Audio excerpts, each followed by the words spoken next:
Baik, bismillahirrahmanirrahim. Assalamualaikum warahmatullahi wabarakatuh. Kali ini akan saya sampaikan kuliah tentang plasmapheresis. Plasmapheresis kali ini adalah salah satu terapi inovasi pada acute respiratory distress syndrome atau ARDS yang disebabkan oleh COVID-19. Ya. Pertama, saya sampaikan tentang COVID-19. Penyakit ini secara singkat telah menyebar ke hampir seluruh belahan dunia. Selain penularan yang cukup tinggi, kekhawatiran yang disebabkan penyakit ini adalah banyaknya orang yang meninggal. Sampai saat ini belum ada terapi yang efektif. Sedangkan vaksin ini masih proses untuk memperlihatkan efektivitasnya. Nah, salah satu terapi yang dapat dilakukan dalam kondisi ini, yang dimana belum ada yang efektif, ada terapi terobosan yang disebut dengan terapi plasmapheresis. Ini adalah suatu terapi dengan mengeluarkan plasma dari pasien yang kemudian akan diganti dengan cairan koloid ataupun cairan kristaloid. Sebelumnya perlu saya sampaikan tentang algoritma penanganan pasien COVID-19 yang terkonfirmasi positif. Nah, perawatan pasien ini tergantung ada tidaknya pneumonia. Kalau tidak ada, pasien bisa rawat jalan. Biasanya gejalanya ringan atau bahkan tanpa gejala. Kalau yang ada gejala sedang, ini adalah dirawat inap. Nah, selain itu ada gejala berat atau kritis. Nah, problem yang saya sampaikan adalah untuk yang gejala berat dan kritis ini. Karena terapi ini untuk mencari yang efektif belum ditemukan, sementara angka kematian pada pasien COVID-19 derajat berat dan kritis ini cukup banyak, cukup tinggi. Beberapa terapi yang sudah disampaikan saat ini untuk terapi COVID-19, ada diberikan dulu itu hidroksikloroquine, azitromisin, steroid, dexamethasone, hidrokortison, kemudian juga ada tocilizumab, kemudian juga plasma konvalesen. Nah, itu semuanya sudah dilakukan di samping terapi supporting, terapi oksigen, terapi untuk apabila timbul shock, terapi untuk antikoagulan dan sebagainya.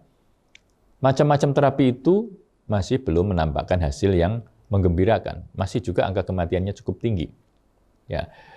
Jadi ini terapi secara umum antivirus, ada ritonavir, favipiravir, remdesivir, kemudian antikoagulan, kemudian juga beberapa antibiotik kalau untuk infeksi bakterial yang menumpangi, juga pengobatan terhadap penyakit komorbid, kemudian antiinflamasi, dan yang saya sampaikan tadi.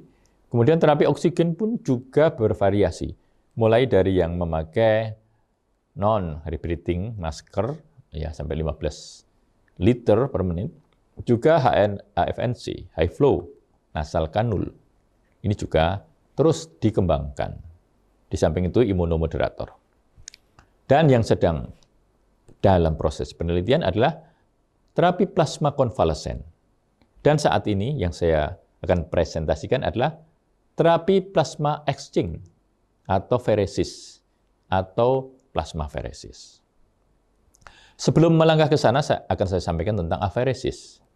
Apheresis adalah terapi ekstrakorporeal, di mana darah dikeluarkan dari pasien, kemudian dipisahkan menjadi komponen-komponennya, dan satu atau lebih komponen dikeluarkan atau diproses sebelum darah dikembalikan lagi ke pasien. Apheresis ada banyak macam, paling tidak saya sampaikan ada 4. Yang pertama yang akan dilakukan penelitian ini, yaitu therapeutic plasma exchange atau TPE, atau pheresis. Ini prosedur terapeutik di mana darah pasien dilewatkan melalui alat medis yang memisahkan plasma dari komponen darah lainnya. Jadi plasma terpisah, kemudian plasma dari itu dikeluarkan. kemudian diganti dengan larutan pengganti seperti larutan koloid, misalnya albumin dan atau plasma, ya, atau juga kombinasi dengan kristaloid koloid. Ya, jadi pisah darah itu antara plasma dan komponen darah lain, plasmanya dikeluarkan. Karena plasma di situ ada sel ataupun zat-zat ya yang mengganggu, yang merusak. Kemudian ada leukositaferesis. Ya. Leukositaferesis ini prosedurnya di mana darah pasien atau donor dilewatkan melalui perangkat medis yang memisahkan sel darah putih. Misalnya pada kasus leukemik blast. Kemudian mengumpulkan sel yang dipilih untuk mengembalikan sisa komponen darah pasien atau donor lainnya dengan atau tanpa penambahan cairan pengganti seperti koloid atau kristaloid. Prosedur ini dapat digunakan secara terapeutik atau dalam persiapan komponen darah. Kemudian yang ketiga adalah plateletpheresis. Ya. Plateletpheresis ini cukup banyak digunakan sebenarnya, yaitu prosedur di mana darah donor dilewatkan melalui alat medis yang memisahkan trombosit. Ya, kalau plateletpheresis, trombosit dipisahkan, kemudian mengumpulkan trombosit dan mengembalikan sisa darah donor. Prosedur ini digunakan dalam persiapan komponen darah. Jadi untuk mendapatkan trombosit. Kemudian juga erythrocytapheresis. Ya, erythrocytapheresis. Ini suatu prosedur di mana darah pasien atau donor dilewatkan melalui alat medis yang memisahkan darah merah ya, dari komponen darah lainnya. Sel darah merah ini kemudian dikeluarkan dan diganti dengan larutan kristaloid atau koloid bila memang diperlukan. Nah, terapi yang saya akan sampaikan di sini nanti, yang disebut plasmapheresis ini, sebenarnya sudah lama. Ya, sudah tahun 1914 laporannya. Berarti lebih dari 100 tahun yang lalu. Itu sudah ada plasmapheresis. Ya. Ini waktu itu untuk kasus-kasus yang autoimun biasanya. Ya. Kemudian tentang kategori efektivitas atau indikasi apheresis ini, apa yang pada penyakit apa yang digunakan, yang efektif digunakan. Yang lini pertama, ini yang efektif berarti. Pada penyakit ini pengobatannya sebagai pengobatan mandiri primer atau dalam hubungannya dengan mode pengobatan lainnya. Jadi bisa juga kombinasi. Tapi ini cukup efektif. Pada penyakit apa? Pada penyakit Guillain-Barré syndrome, pada myasthenia gravis. Ini sebagai lini pertama, dalam hubungannya dengan imunosupresi dan penghambatan kolinesterase. Kemudian ada juga berikutnya yang lini kedua. Berarti dikatakan lini kedua, ini pengobatannya mandiri dalam hubungannya dengan mode pengobatan lainnya, dan ini juga efektif. Contohnya adalah plasma etching sebagai pengobatan mandiri sekunder untuk encephalomyelitis akut, ya, yang disebarluaskan setelah kegagalan kortikosteroid intravena dosis tinggi. Ini yang lini kedua. Kemudian lini ketiga, ini sebenarnya perannya ada, ya, perannya optimal ada, tetapi tidak ditetapkan, ya, tidak atau belum direkomendasikan. Pengambilan keputusan harus dilakukan secara individual. Jadi tidak semua pasien diperlakukan sama, mendapatkan apheresis terus mempunyai output yang sama. Ini contohnya adalah untuk nephrogenic systemic fibrosis, ya, kemudian juga untuk kegagalan multi organ, dan juga untuk sepsis. Nah, pada sepsis ini individual juga apheresis ini. Nah, pada kasus yang akan saya sampaikan untuk COVID-19 ini adalah untuk kasus sepsis. Kasus sepsis mempunyai kemungkinan peluang untuk bisa disembuhkan dengan apheresis. Kemudian kelompok 4 adalah memang yang tidak efektif. Yang di sini misalnya untuk rheumatoid arthritis, ya, ada beberapa penyakit yang memang tidak efektif diberikan apheresis ini. Sebelum saya melakukan penelitian plasmapheresis pada pasien COVID-19 ini, ada beberapa jurnal sebenarnya sudah mencoba melakukan penelitian ini. Yang pertama ini ya, yang ditulis oleh Christian Moret ya pada jurnal Critical Care. Di sini dituliskan bahwa sitokin storm itu bertanggung jawab terhadap terjadinya COVID-19 derajat kritis. Nah, yang mengakibatkan kematian. Nah, ternyata plasma exchange atau plasmapheresis ini mampu memperbaiki inflamasi, kemudian juga microcirculatory clot formation, jadi untuk pembentukan pembekuan darah dari akibat sepsis tadi, juga hipotensi. Nah, dengan plasma exchange ini akan memperbaiki klinikal, ya, memperbaiki klinis. Ini bukti dari yang jurnal pertama. Kemudian jurnal berikutnya oleh Fardal Khamis, ini jurnal internasional jurnal infectious disease. Di sini jurnal tersebut melaporkan bahwa therapeutic plasma exchange atau plasmapheresis ini mampu memindahkan toksin dan juga mengurangi jumlah dari sitokin proinflamasi seperti interleukin 1, interleukin 6, granulocyte colony stimulating factor, kemudian tumor necrosis factor, dan juga yang lainnya juga.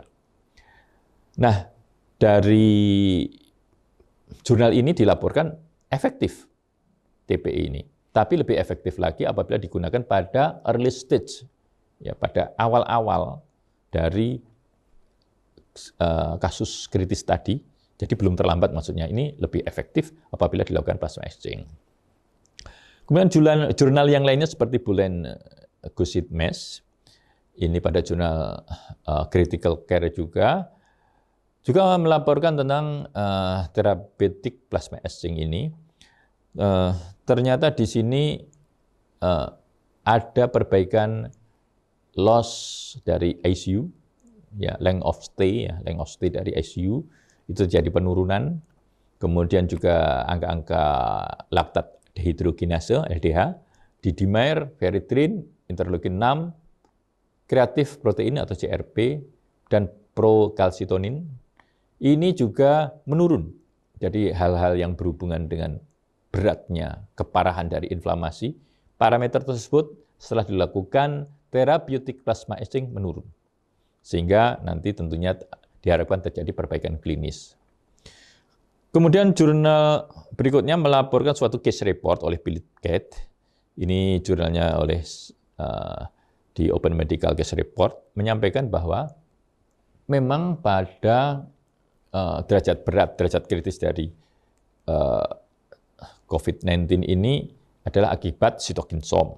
Ya, ini kasus ini akan menimbulkan endoteliopati maupun juga mikrotrombotik, ya, sehingga pasien akan beralih atau ke arah acute respiratory distress syndrome, ya, ataupun juga sepsis, dan juga bisa menjadi multi organ failure. Nah, pada pemberian TPE, ya, therapeutic plasma exchange ini ternyata bisa memperbaiki kondisi klinisnya, ya, secara cukup signifikan. Ini laporan kasus yang disampaikan oleh Philip Gates. Kemudian yang lainnya adalah tentang mini review tentang therapeutic plasma exchange, itu bisa mengambil, bisa mengeluarkan endotoksin dan sitokin yang terjadi pada kasus kritis COVID-19. Nah, sebelum berlanjut saya akan menyampaikan tentang patogenesis. Berawal dari komposisi atau struktur dari virus, itu yang menonjol adalah protein spike, itu untuk menempel ke host, kemudian juga ada envelope, selubungnya, kemudian ada membran, dan yang inti di situ adalah yang disebut dengan nukleokapsid fosfoprotein atau N, ya, disingkat N. Kemudian di dalamnya itu, di nukleokapsid itu ada RNA genom. Nah, RNA genom inilah yang nanti akan bereplikasi, membelah-membelah, sehingga menjadi banyak virus tadi. Nah, gambarnya seperti ini. Gambar yang besar itu adalah suatu lingkaran itu sel, ya. Sel host, sel seseorang biasanya di paru, ya. Sel itu kemudian akan dimasuki oleh virus tadi, SARS-CoV-2 tadi. Dia masuk kalau ada reseptor yang namanya S2. Ya. S2 ini bisa ada di makrofag, bisa di epitelial, sel epitelial, bisa di mikroglia, di saraf, ataupun neuron, sel neuron. Nah, juga bisa di paru tadi. Nah, dia akan melekat, setelah melekat ini akan masuk, ya, masuk melalui endositosis. Ya, endositosis, di dalamnya virus itu akan masuk ke dalam sel host dan akan membelah nanti, bereplikasi, di mana akan terbentuk protein-protein struktur. Nah, dari itu bertranslasi menjadi protein struktur berikutnya, berkembang, dan nanti akan terjadi pembentukan virion. Itu menyatu tadi protein struktur menjadi virion atau virus baru. Nah, virus baru ini sudah mulai menimbulkan respon inflamasi dari tubuh tersebut. Nah, respon inflamasi itu kalau berlebihan, itu yang akan menyebabkan kerusakan sel itu sendiri. Nah, kemudian sel virion tadi akan keluar dari sel host, dan sel hostnya akan mati. Ya. Kemudian dari patogenesis dilanjutkan bahwa untuk terjadinya kasus ini klinisnya ringan atau berat itu berdasarkan salah satunya adalah konsentrasi dari virus tadi, atau titer dari virus tadi. Kalau titernya rendah, itu gejalanya ringan, atau bahkan tanpa gejala. Dan ini akan terjadi respon imun yang normal-normal saja pada tubuh orang tersebut. Dan akhirnya akan terjadi recovery, ya, recovery aja. Tapi kalau yang tinggi, ya, tinggi high virus titer, ya, itu akan menimbulkan yang namanya cytokine storm tadi yang saya sampaikan di depan. Dan gejalanya adalah severe, gejalanya berat dan juga kritis. Nah, itu yang akan menyebabkan sepsis ataupun akut respiratory distress syndrome. Terjadi cytokine storm. Nah, karena ini semua sel-sel itu tersensitisasi, mengikuti, dikeluarkan, disekresi, mengikuti inflamasi di mana itu terjadi. Kemudian sel-sel inflamasi itu akan mengeluarkan produk-produk inflamasi, interleukin 6 terutama, kemudian TNF-alfa, juga interleukin yang lain, 1B, bisa juga alfa-beta dari TNF, kemudian juga sel-sel seperti IL-1-beta, kemudian juga komponen-komponen dari komplemen, dan sebagainya, yang semuanya itu adalah memberikan dampak inflamasi yang berat. Itu yang disebut dengan cytokine storm tadi, sehingga parunya hancur, ya, ARDS tadi. Nah, ini pelibatan dari interleukin, ya, kemudian dari sel-sel inflamasi, kemudian dari komplemen, kemudian dari faktor-faktor koagulasi, yang koagulasi menjadi tidak terkontrol. Jadi keparahan dari penyakit COVID-19 derajat berat atau kritis tadi, yang pertama acute respiratory distress syndrome, yang kedua sepsis, yang ketiga terjadinya gagal multi organ. Apa yang terjadi? Di situ ada respon tubuh yang disebut tadi cytokine storm, ada peradangan, inflamasi, ada disfungsi endotel, dan ada suatu koagulasi yang patologis, sehingga timbul jendalan-jendalan darah yang mestinya tidak perlu keluar. Nah, kerja dari terapeutik plasma exchange itu. Yang pertama menghilangkan sitokin, terutama sitokin pro-inflamasi yang berbahaya, untuk dikeluarkan dari tubuh tadi. Ya. Kemudian menstabilkan membran endotel, agar endotel tidak lagi sensitif dan akan bocor, sehingga banyak cairan keluar dari pembuluh darah. Kemudian juga TPE ini akan mengatur ulang keadaan hiperkoagulasi. Nah, mekanisme kerja plasmaferesis seperti ini. Plasmaferesis itu ada dua. Dia bisa memakai membran, tapi ada juga yang memakai cycle, ya, memakai cycle. Jadi dengan putaran itu. Yang digunakan juga proteinnya itu albumin sebagai pengganti nanti yang masuk. Tapi dengan membran tadi memang bisa difilter cairan yang akan dikeluarkan. Yang akan dikeluarkan itu plasma yang berisi sitokin yang berbahaya tadi dan juga sel inflamasi yang berbahaya maksudnya. Nah, itu yang memakai membran. Sedangkan yang cycle, ya, yang diputar itu dengan cara pengendapan. Ya. Jadi ini adalah yang terapeutik plasma dengan diputar tadi. Ya. Kalau munculnya ini, ya, munculnya sel-sel inflamasi ini akan ada di atas, ada di bawah, sel inflamasi di bawah, di atasnya itu plasma. Akan terpisah begitu dengan dilakukan cycle dari suatu mesin tadi, dari sentrifugasi tadi ya, di sentrifugasi di cycle tadi. Nah, itu nanti plasma ada di atas, sedangkan sel-sel inflamasi ada di bawah dan plasmanya akan dikeluarkan. Zat-zat yang berisi zat-zat berbahaya tadi akan dikeluarkan.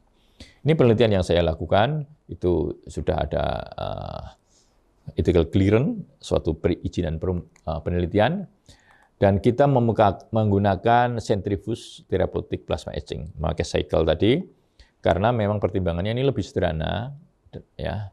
Kemudian biaya lebih murah, tentunya ini bisa dilakukan di perifer, ya, tidak harus di kota besar. Kalau membran tadi membutuhkan biaya yang tinggi dan ketersediaan dari bahan habis pakai. Tapi kalau centrifuge ini tidak, tinggal mesinnya saja dibelikan yang centrifuge. Ya.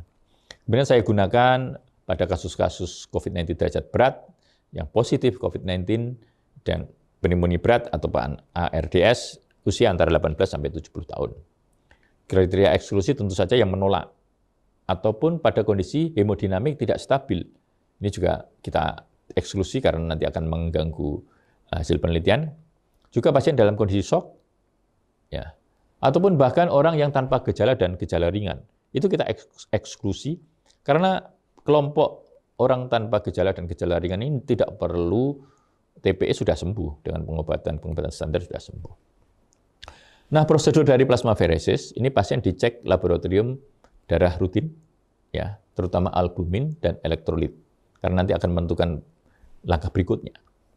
Kemudian kita harus menghitung volume plasma yang akan ditarik, yaitu dengan hitungan total blood volume, ya, berat darah keseluruhan itu berapa, itu tinggal menghitung berat badan kali 70 cc. Itu sudah keluar angka volume dari darah kita secara total.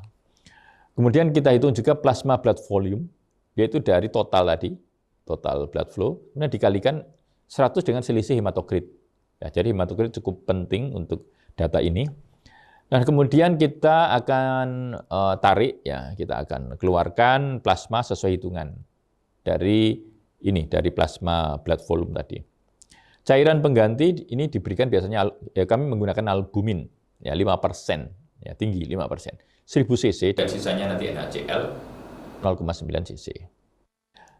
Mesin yang kami gunakan, mesin untuk plasmaferesis ini adalah dari Haemonetics MCS Plus dengan menggunakan plasmaferesis kit 980E.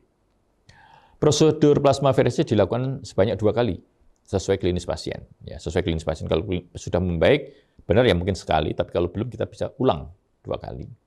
Setelah dilakukan plasmaferesis, dicek laboratorium kembali, yaitu darah rutin, albumin, elektrolit untuk menilai, dan juga tadi ya jadi sitokin untuk menilai efektivitas dari plasmaferesis. Nah, ini kami penelitian kan di Rumah Sakit UNS juga Rumah Sakit Muardi dengan terapi yang seimbang. Ya. Hasilnya dari 6 pasien yang kita lakukan ini, pasien ini semuanya itu gagal napas hipoksemik. Bahkan dari skornya PF ratio, ya, itu semuanya di bawah 300, ya, bahkan di bawah 250. Jadi cukup berat kondisi hipokseminya, ya, hipoksemi berat. Kemudian juga di dimer rata-rata juga tinggi. Nah, pada pasien-pasien ini yang sembuh itu 4, yang meninggal 2 dari kasus yang biasanya angka kematian mendekati 90%, tapi ini kita bisa tekan angka kesembuhannya malah 60%, sekitar itu, di atas itu. Ya. Ini adalah beberapa ilustrasi di mana pasien yang sembuh, yang awalnya kondisi dari ARDS parunya yang peradangan cukup rata, cukup tebal, tapi dilakukan plasmaferesis yang 2 kali waktu itu bertahap, ternyata parunya menjadi membaik, tanda-tanda radang bisa menghilang atau menipis. Itu ini ilustrasi yang saya sampaikan bagaimana kondisi parunya yang sudah membaik. Tapi juga ada yang meninggal, yang 2 orang tadi, itu masih terjadi inflamasi yang berat pada paru tersebut. Nah, kalau kita hitung dari interleukin, ya, interleukin ini memang ternyata yang sembuh tadi terjadi penurunan tajam, ya, terjadi penurunan tajam sampai ke level yang normal. Sedangkan ada 2 yang meninggal itu tidak terjadi penurunan yang signifikan, menurun tapi tidak signifikan, jadi sifatnya melandai dan interleukin 6-nya masih tinggi. Nah, itu yang menyebabkan dia kematian di situ. Kemudian hipoksia skor itu yang sembuh tadi juga langsung tinggi. Semuanya di atas 200, semuanya di atas 300. Ya. Yang awalnya 250 di bawah itu, tapi bisa di atas 300. Ya. Tapi ada yang meninggal yang paling bawah itu memang tidak terjadi kenaikan yang signifikan. Dari hasil penelitian kami ini, nampak bahwa semua pasien itu mempunyai komorbid. Semuanya ada komorbid, tidak ada yang tunggal COVID-19. Ada yang hipertensi, ada yang diabetes. Dan semua pasien yang kami periksa ini adalah pasien gagal napas, pasien ARDS. Nah, kalau data diruntut berikutnya bahwa pasien yang meninggal ini memang sejak awal PF rasionya cukup rendah di bawah 150. Kemudian pasien yang meninggal juga di dimernya rata-rata di atas 5.000. Itu dari penelitian sini disampaikan seperti itu. Jadi dari penelitian ini kami bisa meresumkan bahwa plasmaferesis mempunyai peluang yang besar bila diindikasikan pada pasien pneumonia derajat sedang berat, ya, yang sulit sembuhnya di derajat sedang berat, pasien dengan PF rasio yang lebih dari 200, jadi belum terlalu parah. Normalnya sebenarnya 400. Kalau 200 di bawah 200 memang berat, tapi kalau masih di bawah 300 biasanya masih efektif terapi biotik plasma etching. Kemudian juga dengan dimer yang di bawah 5.000. Itu akan mempunyai kesembuhan yang tinggi. Dan juga hemodinamik. Ya, jangan lupa hemodinamik seperti tekanan darah itu kalau tidak stabil akan kesulitan juga untuk memperbaikinya. Ini laporan kami yang sudah saya lakukan penelitian, salah satunya di Jurnal Indonesian Journal of Medicine and Health, sudah ada laporan tentang plasma etching, therapeutic plasma etching yang kami lakukan. Ini adalah pelaksanaan kami di ruang isolasi dengan plasma etching ini, dan tadi hasil-hasil penelitian sudah kami lakukan. Baik, ini kuliah yang pertama tentang plasmaferesis yang dilakukan kepada pasien COVID-19 derajat berat kritis, di mana pada derajat berat kritis ini angka kematiannya sangat tinggi dan belum ada obatnya. Nah, semoga dengan terapi terobosan plasmaferesis ini bisa menjadi salah satu solusi untuk menurunkan angka kematian dari COVID-19 derajat yang berat dan kritis. Baik, semoga membawa manfaat bagi kita semua. Assalamualaikum warahmatullahi wabarakatuh.